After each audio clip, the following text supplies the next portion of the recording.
Hello दोस्तों, DPR study centre में आप सभी का स्वागत है। देखिए, आज 3 दिसंबर है और 3 दिसंबर जो आरआरबी ग्रुप डी का पेपर था वो फर्स्ट शिफ्ट का पेपर समाप्त हो चुका है। देखिए, इसमें क्या पूछा गया था। इसमें फर्स्ट शिफ्ट में आज के फर्स्ट शिफ्ट में सुबह पूछा गया था करंट अफेयर भर भर के आ रहा है। और करंट अफेयर से जो पहलगांव अटैक हुआ था, पहलगांव हमला हुआ था, उसमें पूछा था कि इसके लिए कौन सा ऑपरेशन चलाया गया था, यानी ऑपरेशन सिंदूर के बारे में पूछा गया था आपसे। ठीक है। और साउथ कोरिया के राष्ट्रपति का नाम पूछा था कि साउथ कोरिया के राष्ट्रपति कौन है। देखिए, करंट अफेयर से 18 से 20 प्रश्न आ रहे हैं। ठीक है, 18 से 20 क्वेश्चन करंट अफेयर के आ रहे हैं। अब जो जीके का पोर्शन था, ठीक है, वो धीरे धीरे एग्जामिनर के द्वारा उसका उसका स्थान चेंज करके उसके जगह पर करंट कर दिया जा रहा है। पहले जो एग्ज़ाम होता था ग्रुप डी का, उसमें करंट का बहुत ज़्यादा रोल नहीं था। लेकिन इस बार अब देखा जा रहा है कि पैटर्न को बदल दे रहा है।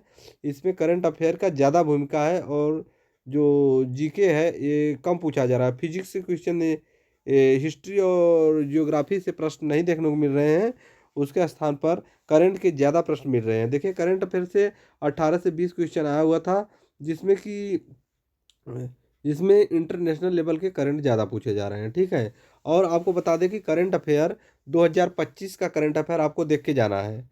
और इसमें भी अगर आपके पास समय है, आपका एग्ज़ाम अभी 2-4 दिन बाद है, तो आप 2025 का पूरा करंट अफेयर कवर कर लीजिए। नहीं तो आप मार्च से लेकर अक- मार्च से लेकर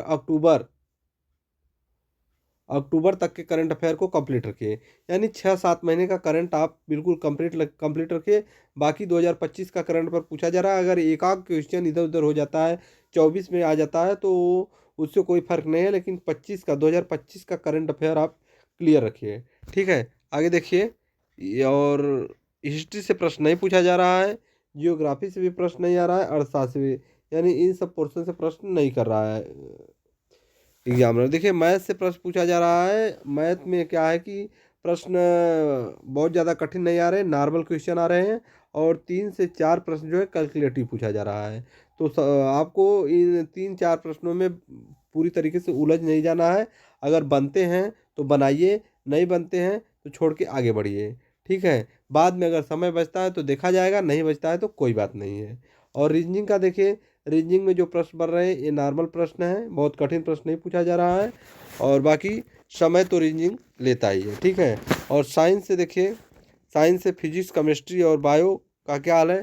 फिजिक्स से दर्पण पूछा जा रहा है, लेंस पूछा जा रहा है, परावर्तन, अवतल दर्पण। ठीक है। फिजिक्स से सब ये सब टॉपिक से प्रश्न बन रहे हैं।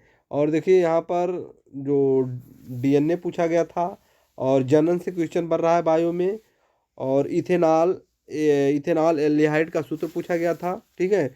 और फिजिक्स से न्यूमेरिकल पूछा जा रहा है। फिजिक्स से हर शिफ्ट में 1 या 2 न्यूमेरिकल पूछा जा रहा है।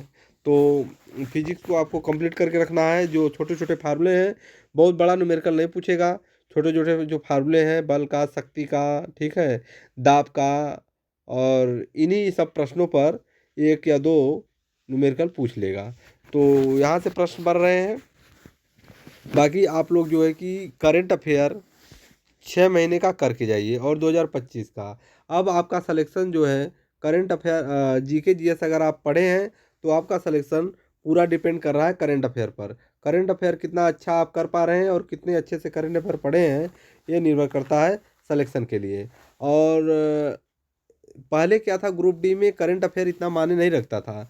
लेकिन अब क्या है कि पूरा अगर अगर इसमें 18 से 20 क्वेश्चन करंट अफेयर पूछने लगा तो बहुत बड़ी बात हो गई। करंट अफेयर तो भाई 20 क्वेश्चन का मतलब होता है कि पूरा एक सिलेक्शन का दायरा तय कर देगा 20 प्रश्न। तो इसके लिए आपको करंट अफेयर पर मजबूत पकड़ बनाना होगा। और बाकी जो साइंस के पोर्शन है, जहाँ से प्रश्न बार बार आ रहे हैं, उनको एक बार रिवाइज करके जाइए। और मैथ में अगर आप हाई स्कूल और इंटर लेवल का, इंटर तो छोड़ दीजिए, हाई स्कूल लेवल का मैथ पूछता है।